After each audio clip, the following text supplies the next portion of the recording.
Olá, povo de Deus, a paz do Senhor Jesus. Eu estou com a Bíblia Sagrada aqui e este é mais um vídeo para o canal Galardoar de Ensino, um ensino de presente para você. Louvo a Deus pela sua vida, por estar aqui neste momento. Você que está nos visitando aqui pela primeira vez, já peço encarecidamente que além de você ficar neste vídeo até o seu final, que você também inscreva-se em nosso canal, curta, comenta, compartilha, ativa o sininho das notificações, coloque em todas para que você não perca nenhum dos nossos vídeos. Nós estamos numa série chamada Escatologia Hoje e excepcionalmente este vídeo tratará ainda dentro desta série, nós estaremos vendo aqui a questão da diferença entre Israel e igreja, né? E isso é fundamental para nós entendermos todo o arcabouço escatológico. Se eu entender que existem profecias para Israel que não competem à igreja, se eu entender que existem mensagens na Bíblia Sagrada para a igreja que não competem a Israel, se eu compreender que Jesus no Novo Testamento fundou a igreja e tem N textos que nós podemos visualizar com grande facilidade a ideia dos gentios e a ideia da igreja.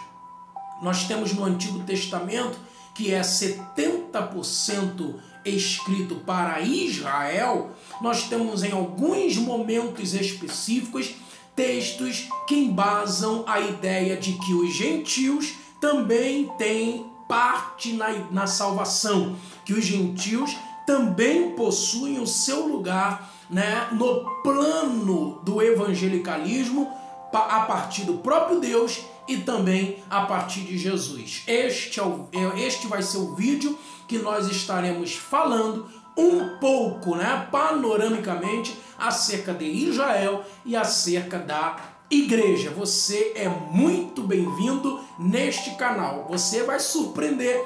Eu peço você que fique até o fim deste vídeo, aí assista numa boa, porque não demoramos, aí em torno de 10, 12 minutos, estaremos finalizando este vídeo já.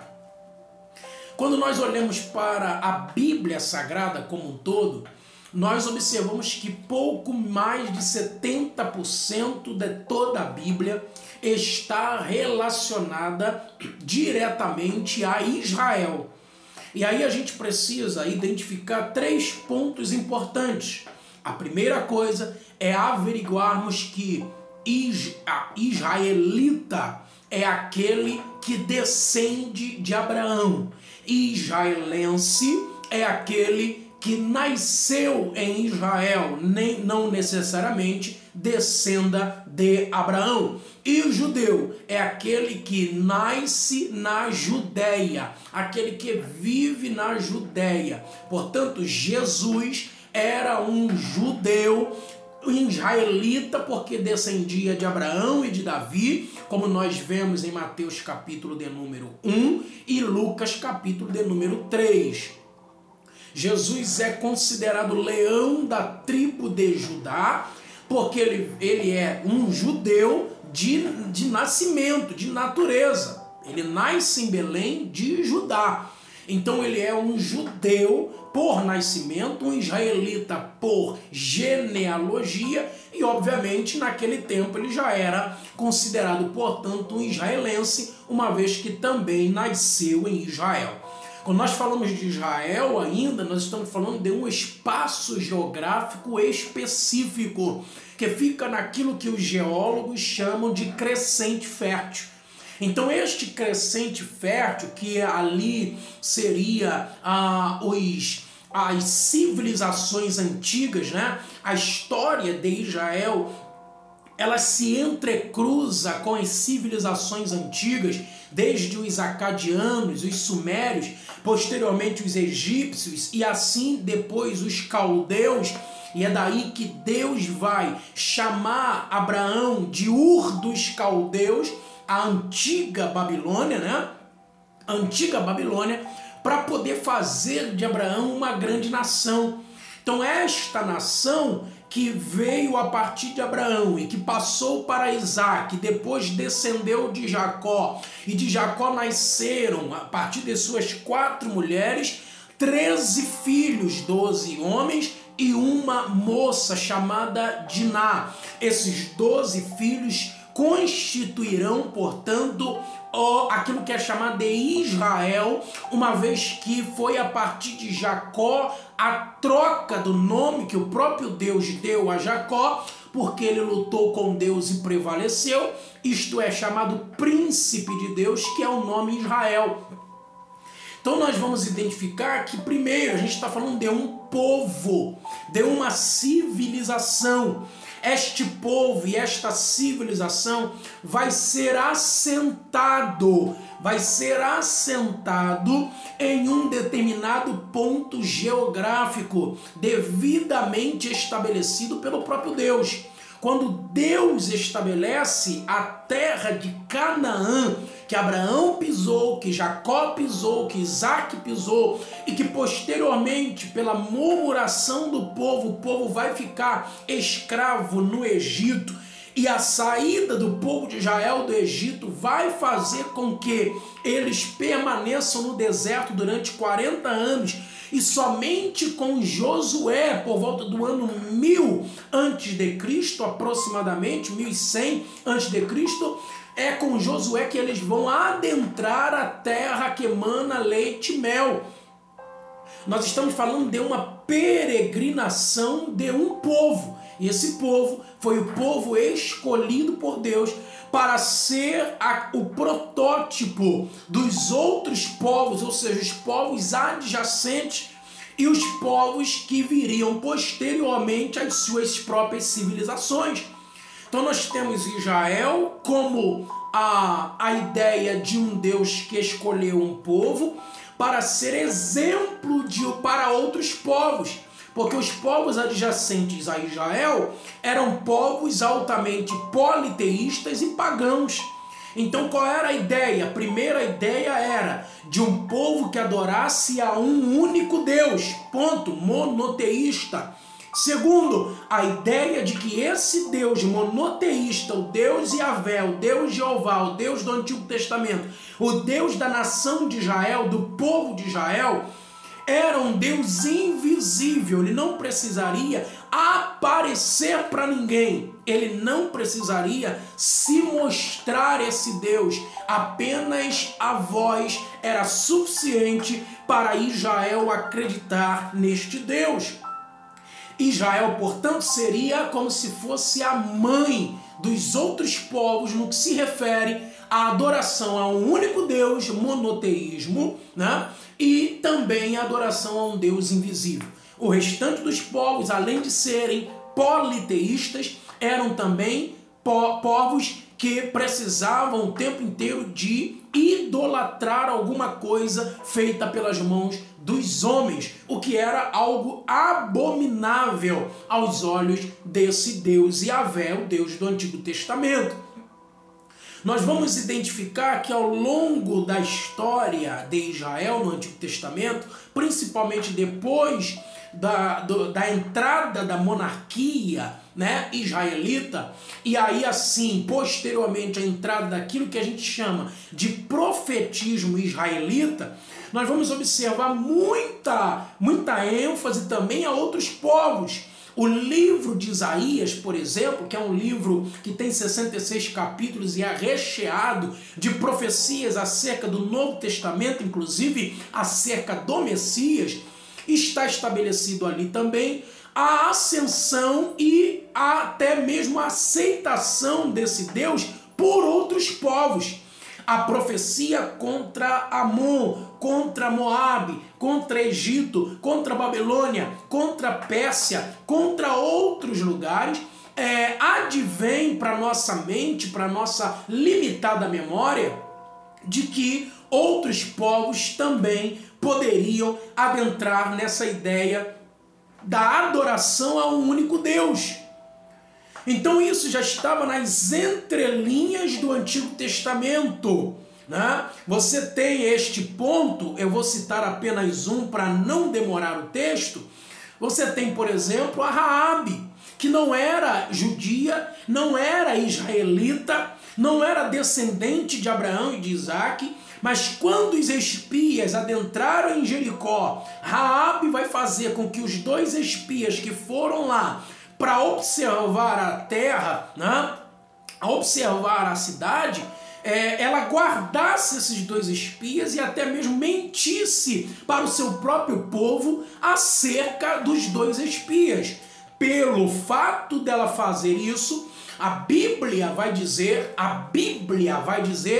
que ela vai ter um sinal, e esse sinal era o pano de escarlate, ou seja, que era o pano vermelho, né? O pano de escarlate mostraria que ela era a pessoa que deveria ter sido poupada quando Israel adentrasse Jericó. Dito e feito, ela foi poupada, tanto ela quanto sua família, porque fez algo para esse Deus de Yahvé, que era o Deus do Antigo Testamento, o Deus invisível, o Deus de Israel, e pelo pano vermelho de escarlate, ela foi livre de ser morta. Isto tipifica o sangue de Jesus, e também que o sangue de Jesus não era apenas para os judeus, para os hebreus, israelitas, mas também para outros povos que assim quisessem também adentrar este plano salvífico desse Deus invisível,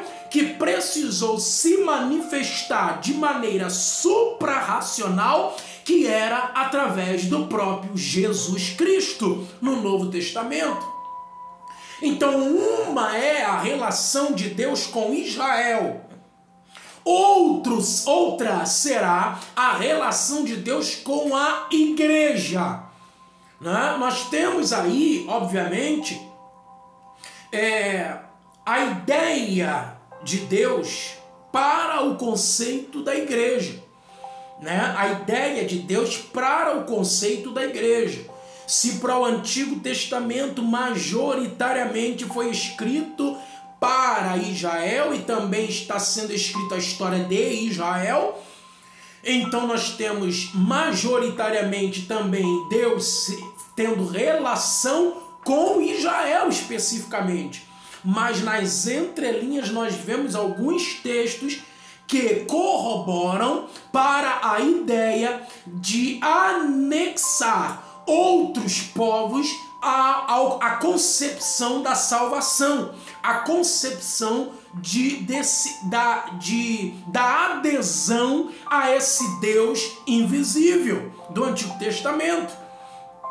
Então esse Deus invisível, que não foi muito bem compreendido no Antigo Testamento pelo seu próprio povo, né? Você vai ver que o povo vai pedir para Deus aparecer algumas vezes, Moisés vai pedir isso, Deus vai dizer que não pode ver. No Novo Testamento, em João capítulo de número 1, Deus vai dizer, se não me falha a memória, versículo 18, vai dizer que ele não foi visto por ninguém. Então é um Deus invisível que não está sendo bem compreendido no Antigo Testamento pelo seu próprio povo, e o próprio povo vai pedir para Deus aparecer, mas Deus não aparece, Deus apenas só fala. Deus fala no Sinai, Deus fala no Horebe, Deus fala no tabernáculo, Deus aparece no templo de Salomão apenas com Shekinah, com a glória, mas ele mesmo não se manifesta. Então, de tanto o povo tentar, tanto é que no tabernáculo ele vai falar para Bezalel e a Oliabe construir uma arca para representar a sua glória, a sua presença. Por quê? Porque isso era uma necessidade do povo que não conseguia compreender um Deus invisível, apenas porque o povo precisava apalpar alguma coisa. E nessa ideia de se apalpar alguma coisa, então o Novo Testamento adentra com o próprio Deus sendo carne. O próprio Deus aparecendo em carne. João capítulo 1, versículo de número 14. O Verbo se fez carne e habitou entre nós. Vimos a sua glória como a glória do unigênito do Pai. Então, ali Jesus agora é manifestação da glória de Deus do Antigo Testamento. Só que Jesus, em Mateus capítulo 16, versículo 18, e é a Bíblia quem fala isso, Mateus capítulo 16, versículo 18, Jesus vai inaugurar uma palavra que não aparece no Antigo Testamento de maneira clara e concisa. Segundo Wayne Grudem, no seu dicionário, na sua teologia sistemática, ele vai dizer que quando da Septuaginta, isto é, a tradução do Antigo Testamento para o grego, isso é Septuaginta, a tradução do Antigo Testamento para o grego, Wayne Grudem vai dizer que 69 vezes foram traduzidos a expressão carral ou kiral do hebraico para o grego transliterado eclésia. Então entenda bem, carral quer dizer assembleia do povo de Deus ou assembleia pública. Então a ideia de igreja está bastante embutida e incubada no Antigo Testamento. Agora, no Novo Testamento, ele vai se manifestar. Paulo, para a igreja, vai deixar claro que a igreja e Cristo é um mistério. O pastor Cláudio Honor Correia de Andrade, né, no seu dicionário teológico, vai dizer claramente que quando Paulo fala que é mistério, e a gente está falando de alguém que é altamente intelectual, quando Paulo está falando que é mistério, é porque ele é algo quase místico, praticamente místico, é uma união, é um entrelaçamento, é uma conjunção. O conceito da igreja com Cristo, o casamento da igreja com Cristo. Assim como no Antigo Testamento Deus casou-se com Israel, no Novo Testamento Jesus casa com Cristo. Isto é mistério, porque se os três são um na Trindade, mas só que no Antigo Testamento, para se tornar translúcido a mente meramente humana, Deus se dilui em três para nossa própria compreensão, irmãos. Deus se dilui em três para nossa própria compreensão. É por esse motivo que ele se dilui. Então, um é o tratamento de Deus no Antigo Testamento com Israel. E no Novo Testamento, nós vamos ter esse tratamento de Jesus com as ovelhas perdidas da casa de Israel, como o próprio Jesus vai mencionar, né? Eu vim primeiro lá para a mulher Cirofenícia, lembra disso? Para a mulher cananeia, para a mulher cirofenícia, que não era judia e nem era israelita. Aqui, inclusive, já tem um ponto de a ideia de uma situação parentética. Uma situação parentética que diz o seguinte, eu abro parênteses para incluir, para anexar, para enxertar outro povo dentro deste povo.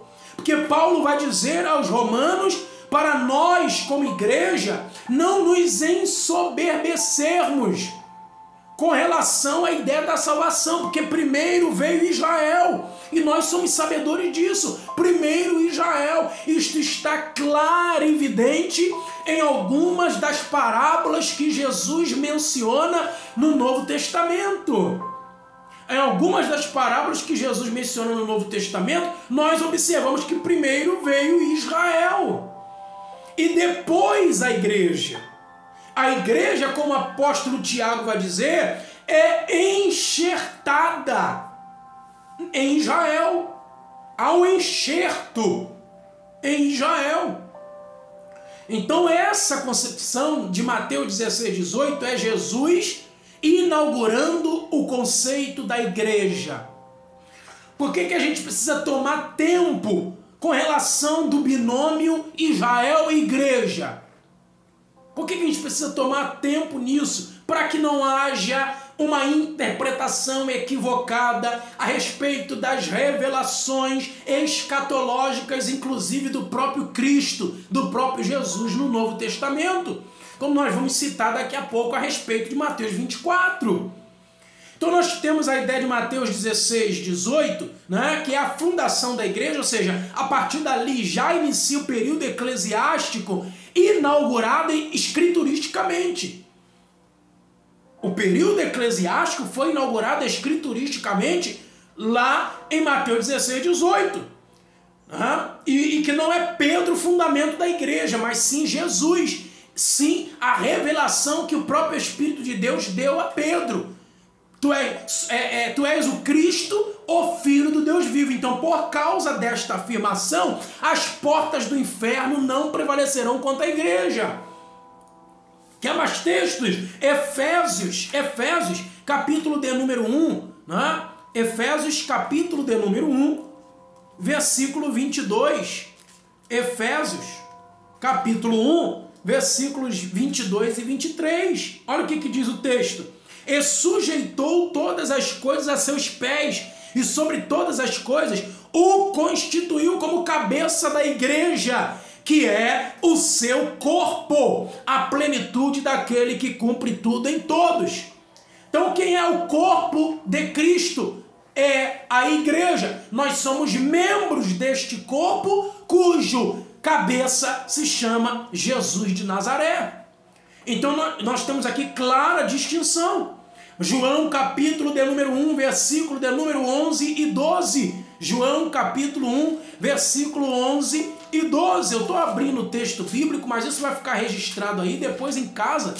Aí na sua casa mesmo, você pode abrir o texto bíblico e conferir. Porque aqui o nosso lema é que estamos com a Bíblia Sagrada e ela não está fechada, ela está aberta. João capítulo 1, versículo 11 e 12. Olha o que diz o texto. Veio para o que era seu. Quem é que veio? Primeiro, Jesus. Segundo, para o que era seu. Quem era seu? O povo de Israel, os judeus.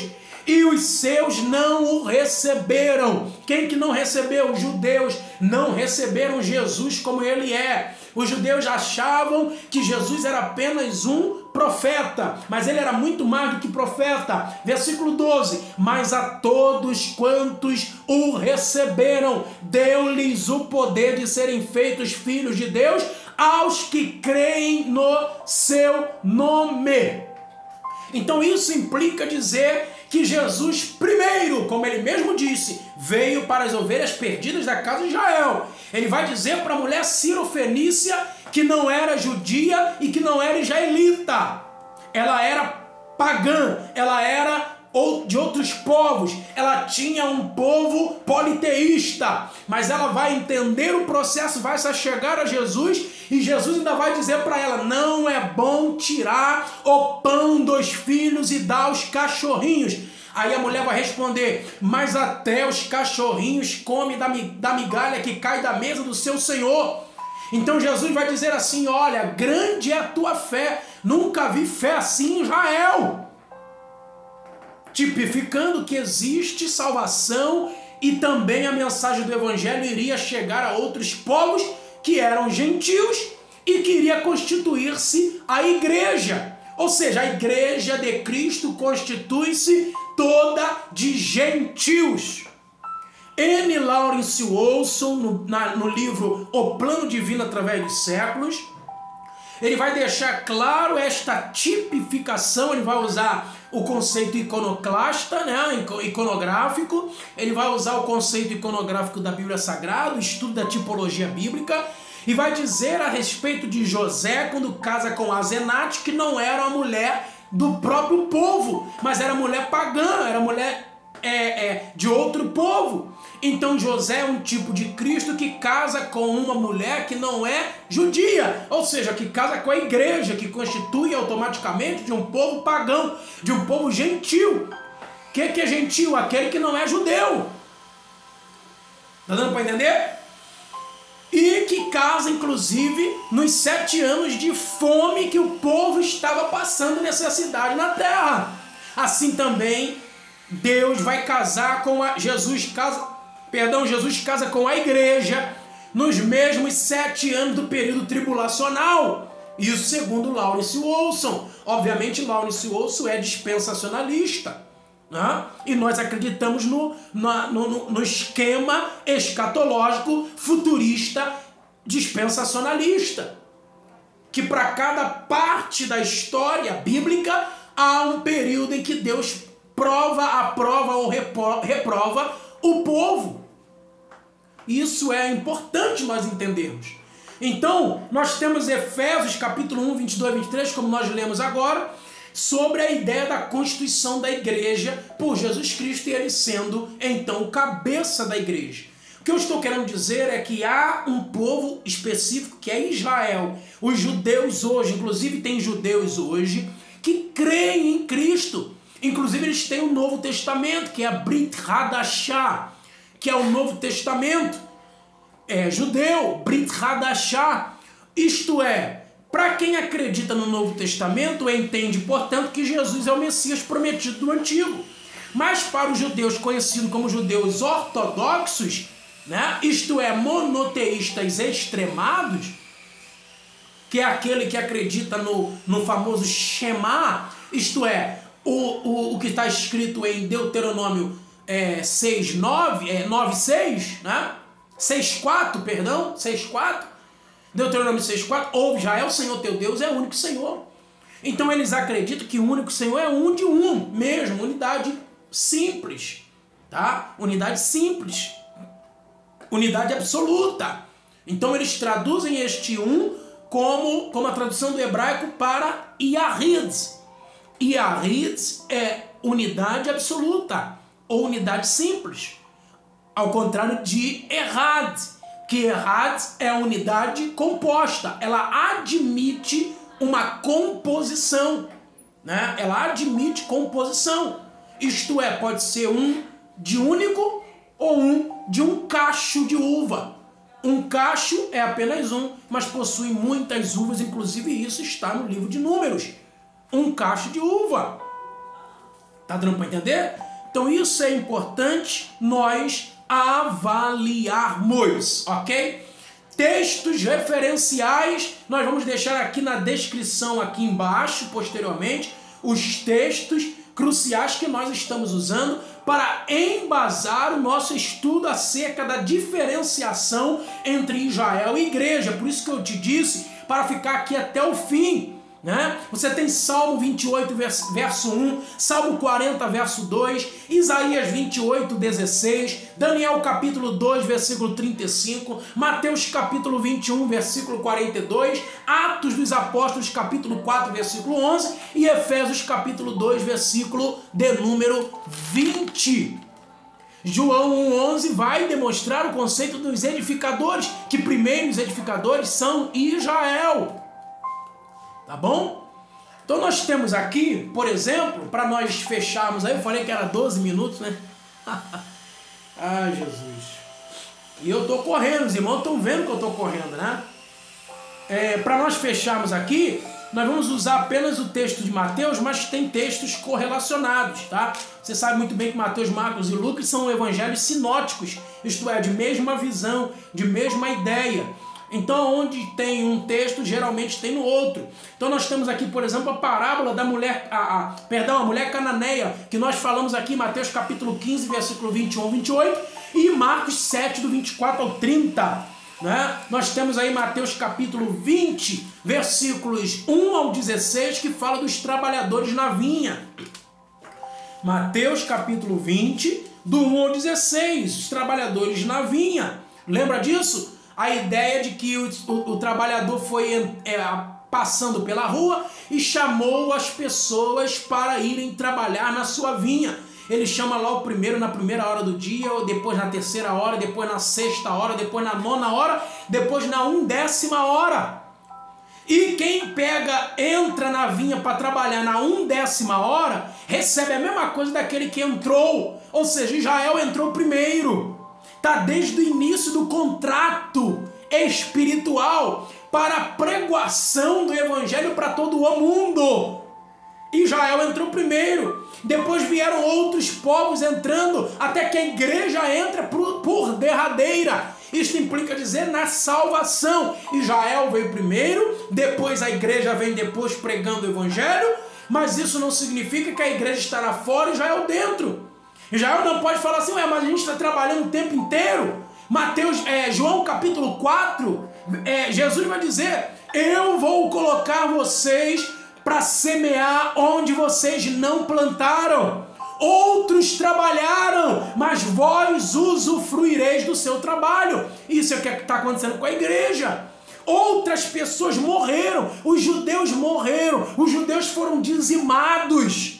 Os judeus foram praticamente extintos, quase extinguiram os judeus da raça, da espécie humana, da raça humana, do mundo. Nós temos a grande aberração de todos os tempos, que foi o que aconteceu com Adolf Hitler, né? Lá em 1937 a 1945, na Segunda Grande Guerra Mundial, onde ele mata mais de 11 milhões de pessoas e dessas 6 milhões eram judias. Ouça isso.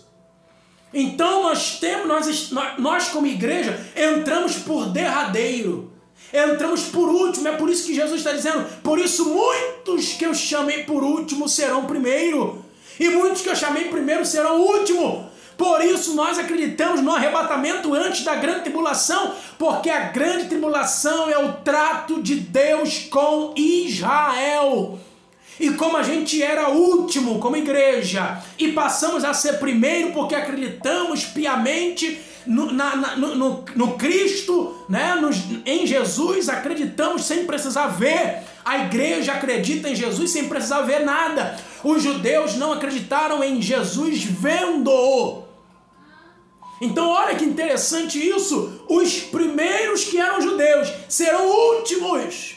E os últimos, que éramos nós, que entramos para trabalhar por final, seremos os primeiros a entrar nas mansões celestiais, porque o arrebatamento da igreja é para a igreja, para aquele que crê. Então a ideia é a seguinte: se um judeu crê que Jesus é Senhor, que Jesus é Deus, que veio em carne, habitou entre nós, que ele morreu na cruz do Calvário, ressuscitou o terceiro dia e ascendeu ao céu, estando à destra do Pai das luzes, agora, neste exato momento, ele também constitui-se-á igreja. Por isso ele será arrebatado também junto com a igreja de Cristo. A igreja institucional é aquela fundada em Mateus 16, 18. A igreja organizacional é esta que os homens organizam, a igreja local, a igreja visível. Porque existem dois tipos, a igreja visível e a igreja invisível. Olha só que interessante. Então é muito texto. E a parábola dos lavradores maus, em Mateus 21, do 33 ao 44, também tem a mesma conotação. Portanto, Mateus 24, quando fala a respeito do sermão profético escatológico que o próprio Jesus diz, está claro e evidente. Ouça isso, está claro e evidente. Mateus 24 está falando sobre, para os judeus, o povo de Deus, os judeus, os discípulos que são judeus, mas entenda que Jesus inaugurou já a igreja. Então, a partir daquele momento, o texto também se refere à igreja, está claro, porque ele não está falando especificamente de Israel, mas está falando de um evangelho que será pregado em todo o mundo. Está falando de pessoas que serão enganadas pelos falsos cristos que estarão ao redor do mundo. É sempre mundo, filho matando pai, pai matando filho, reino contra reino, nação contra nação, fome, peste, terremotos em vários lugares. Não está falando especificamente para Israel. Então Mateus 24, do 1 ao 14, está relacionado ao tempo do princípio das dores,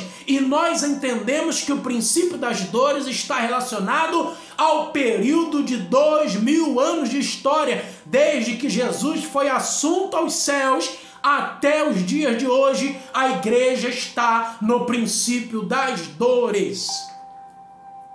A igreja está no princípio das dores.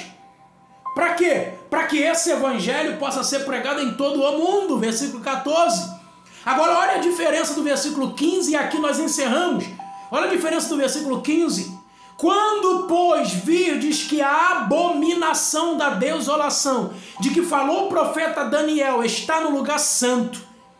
Então, primeiro, que falou o profeta Daniel está no lugar santo. Que lugar santo é esse?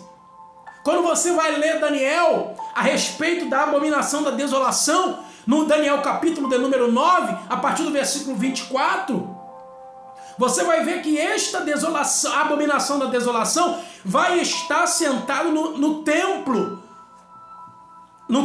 de Deus. Ora, a minha pergunta é, ele vai assentar em qual templo? Se o templo de Salomão foi sucumbido, o templo de Zorobabel já não existe, o templo de Herodes já é um escombro, há muito tempo que só serve agora para turismo. Então entenda bem, que templo será esse? É um templo que será reerguido possivelmente para que o homem do pecado, para que o iníquo, para que o filho da perdição, para que o próprio anticristo assente no lugar santo. Então isto está falando primeiro do lugar específico e do ponto geográfico específico. É Israel. É uma faixa de terra lá entre a Síria, lá entre Gaza, lá entre Cisjordânia, Transjordânia. É lá. Tá dando para entender? É naquele pedaço de terra. Então nós temos que entender que Jesus vem em Jerusalém. Zacarias 14, Jesus só vem depois da guerra do Armagedon. Vai pisar no Monte das Oliveiras. Está claro isto. Então onde está a igreja dos capítulos 4 até o capítulo 19 de Apocalipse?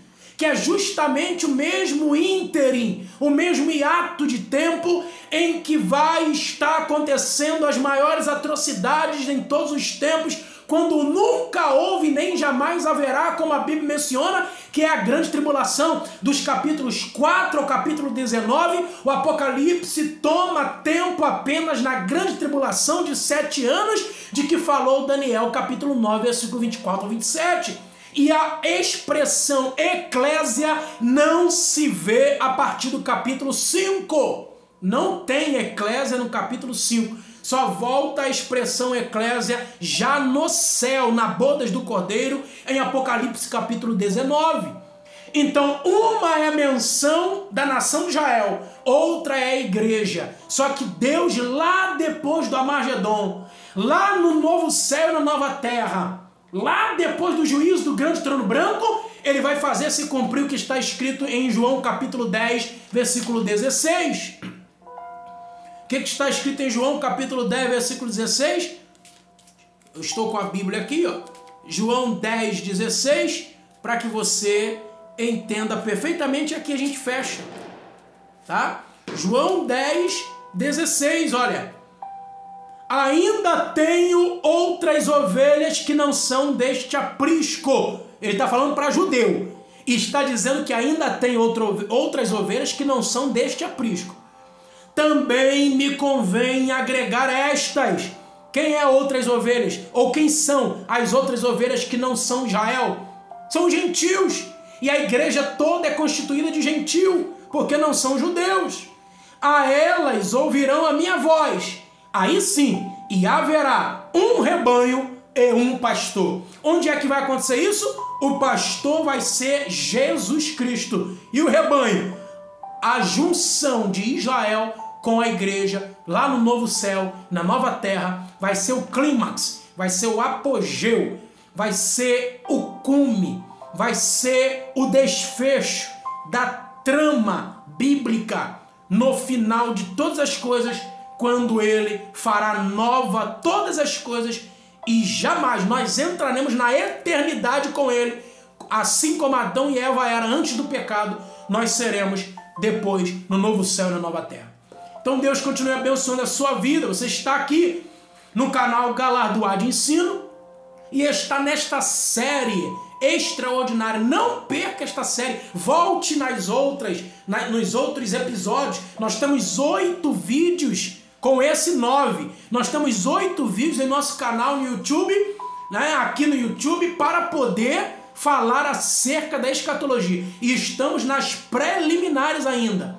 Nós estamos ainda nas preliminares. E este vídeo foi crucial. Ele é um pouco mais longo, vocês até me perdoem aí, porque é fundamental nós entendermos que há diferença entre Israel e igreja. Você não se arrependerá em continuar estando aqui conosco nesta série Escatologia hoje. Deus abençoe a sua vida em nome de Jesus. O canal é Galardoar de Ensino, o ensino de presente para você.